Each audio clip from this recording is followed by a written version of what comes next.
Next देखो क्या कहता है चेंज ऑफ इंटरवल। किसी केस में आपके पास क्या होता है कि जो इंटरवल होता है वो 2 पाई में एक्सटेंड होता है, बट सपोज़ वो आपके पास 2 पाई में एक्सपेंड नहीं है, क्या आपको गिवन है उसकी लेंथ 2c गिवन है। सो इसे 2 पाई में एक्सटेंड करने के लिए हम क्या लेते हैं, एक्स कंसिडर आपके पास periodic function f of x किस इंटरवल में lambda to lambda plus 2c। उसे एक्सटेंड करने के लिए हम क्या करते हैं, z को सब्सिट्यूट करते हैं pi x over c. So x is equals to z c over pi equal to x. ठीक है, when x is equals to lambda then z equals to lambda pi over c, जैसे हम किसका नाम देते हैं l। when x is equals to lambda plus 2c, substitute here x is equals to lambda plus 2c, so lambda plus 2c pi over c, so l plus 2 pi। ठीक है, l की value मेरे पास क्या है, lambda pi over c, आप इसे open करोगे lambda pi over c plus 2c pi over c, ये वैल्यू क्या है यहाँ से l प्लस 2 पाई। ठीक है, सो अगर x आपके पास लैम्डा से लैम्डा प्लस 2c एग्जिस्ट करता है तो z आपके पास l से l प्लस 2 पाई। आपके पास था क्या फंक्शन 2c और हमने क्या बना दिया 2 पाई में। ठीक है, सो आप क्या करते हो, x को सब्सिट्यूट करते हो c z over pi and z is pi x over c. F of x आपके पास क्या फॉर्म करता है, एफ ऑफ जेड। अब बट x की वैल्यू मेरे पास क्या, c z over pi is equals to f of z and z is l to l plus 2 pi. So f of x की वैल्यू आपके पास क्या होती है, a naught by 2 plus summation a n cos n x plus summation b n and sine n x. Okay, but अब आपके पास क्या होगा, x क्या है c z over pi a naught by 2 summation n equals to 1 to infinity a n cos n z n equals to 1 to infinity sine n Z.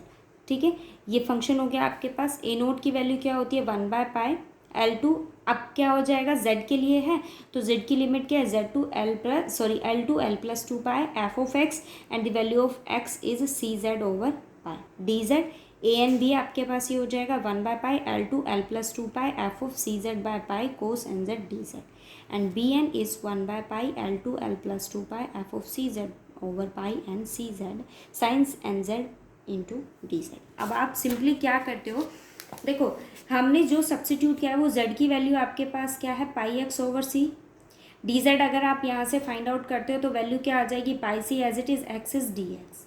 अब इसको substitute करो गिवन इक्वेशन में, यहाँ पर z की value मेरे पास क्या है एन पाई सॉरी एक्स पाई ओवर सी, आप सब्सिट्यूट करोगे ए n cos n pi x over सी sign n pi x over सी, ये क्या है मेरे पास F of x.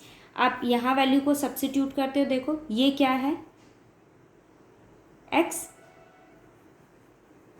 D z की वैल्यू हमारे पास क्या है pi over c d x.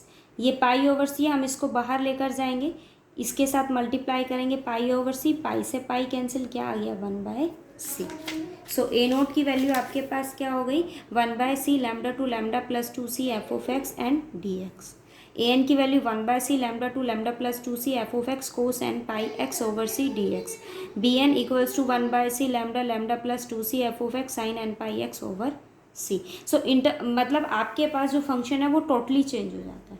Totally से मतलब ये है कि एंगल जो है वो उसके चेंज हो जाते हैं, आपके पास जो भी इंटरवल की लेंथ गिवन होगी वो अब डिवाइड में हो जाता है। ठीक है, जैसे ये देखो क्या कहता है find the Fourier series of f of x equals to e raise to power minus x in the interval minus c to सी।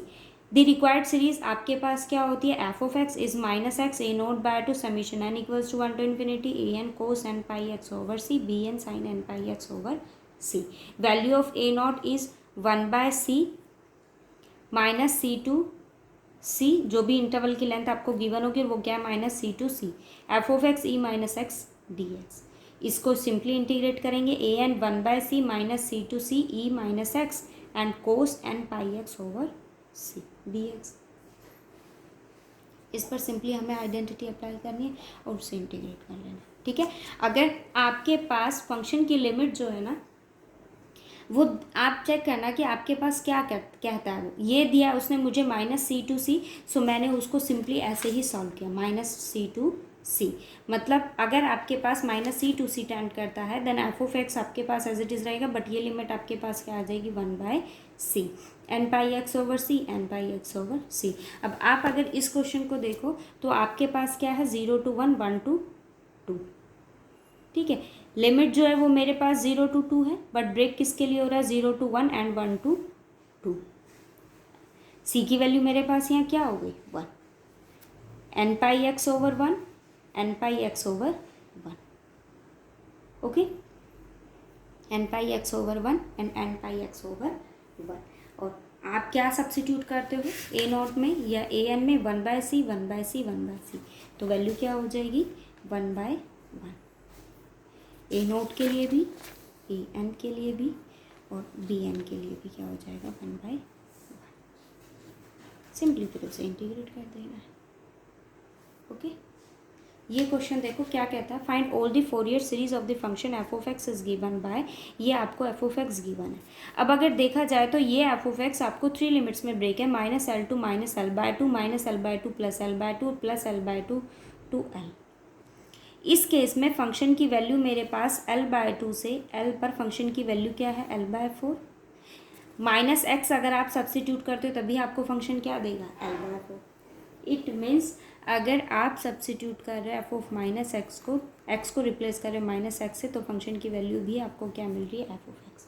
ये कंडीशन कब सेटिस्फाई होती है, जब फंक्शन कैसा होता है, इवन होता है।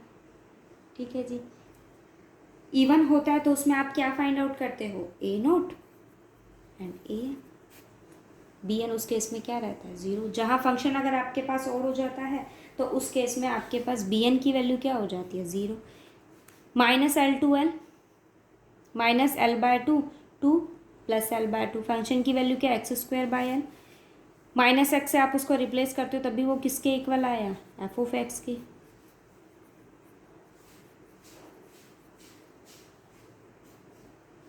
ठीक है, इस केस में भी फंक्शन कैसा है, इवन है। जहाँ फंक्शन इवन है तो आप क्या फाइंड आउट करते हो, ए एन, ए नोट और ए एन फाइंड आउट करते हो। इस केस में आपके पास बी एन की वैल्यू क्या हो जाती है, 0। ठीक है, बी एन की वैल्यू क्या हो जाती है, 0। जहाँ अगर आपके पास इवन फंक्शन होता है तो ए नोट हम क्या फाइंड आउट करते हैं, ए नोट और ए एन, उस केस में बी एन की वैल्यू 0 हो जाती है। और अगर हम बात करें किसकी, ओड फंक्शन की, तो वहाँ आपके पास हम बी एन को फाइंड आउट करते हैं, ए नोट और ए एन आपके पास क्या हो जाते हैं, 0। ये इवन फंक्शन है तो मैं किसको फाइंड आउट करूँगी, ए नोट और ए एन को। यहाँ बी एन आपके पास क्या रहेगा, 0। तो सिंपली ए नोट फाइंड आउट किया है, और किसके लिए, -L/2 to +L/2 +L/2 to L। Okay, अब आप अगर इसको देखते हो, -L2 -L/2, तो वो आपके पास फंक्शन की वैल्यू भी कैसी देगा, graph is an upward parabola form कर रहा है आपसे, bounded between the lines y = 0 पर and y = L/4। -L2 -L/2, ये जो फंक्शन है आपके पास एक स्ट्रेट लाइन है किस पर, y = L/4 which is parallel to the x axis. ये देखो आपको ग्राफ गिवन है, अगर आप फंक्शन की लिमिट देखो ना तो -L से आपके पास L देता है फंक्शन। ठीक है, और एक चीज़ ये देखो, -L से ग्राफ भी आप देख लो कि इसने ऐसा क्यों बनाया, फंक्शन की वैल्यू आपके पास -L से L है। उसके बाद देखो लिमिट वो कहाँ से कहाँ ब्रेक करता है, -L से -L/2 कांस्टेंट है, L/2 से L फंक्शन की वैल्यू क्या है, कांस्टेंट। सिर्फ f(x) आपके पास किस पे फॉर्म करता है, -L/2 से +L/2। सो -L से L/2 फंक्शन आपके पास कांस्टेंट वैल्यू देता है, और L/2 से L भी फंक्शन आपको क्या देता है, कांस्टेंट वैल्यू देता है। ये फंक्शन की वैल्यू अगर आप देखो तो क्या देता है आपको, x²/L, और x²/L का ग्राफ आपके पास ये होगा। आप चाहो तो इसकी वैल्यू फाइंड आउट कर सकते हो। f(x) आपके पास क्या होता है, y, x²/L। सब्सिट्यूट करो, x 0 then y is also 0। x को 1 सब्सिट्यूट करोगे तो y की वैल्यू क्या हो जाएगी, 1/L। ऐसे आपको वैल्यूज फाइंड आउट करना, ये आपके पास ग्राफ बन जाएगा। ठीक है। सो आप चेक करोगे कि फंक्शन आपके पास हर इंटरवल में अगर आपको गिवन है, ऐसा नहीं है आप सिंपली वहाँ पर इंटरवल अगर गिवन है आप लिमिट को, फंक्शन की इंटीग्रेशन की लिमिट को ब्रेक करो और उसको इंटीग्रेट करो। नहीं, आप पहले चेक करो कि फंक्शन आपके पास ओड देता है, ओड है या इवन है, इवन फॉर्म करता है या ओड फॉर्म करता है, या सिंपली आपको उसके लिए a naught, a n, b n, ये तीनों वैल्यूज़ को आपको फाइंड आउट करना है, या क्या केस वो आपके पास कंसिडर करता है। ठीक है, ये इसके एग्जांपल्स ट्राई करना, फिर कोई डाउट हो तो वो पूछना।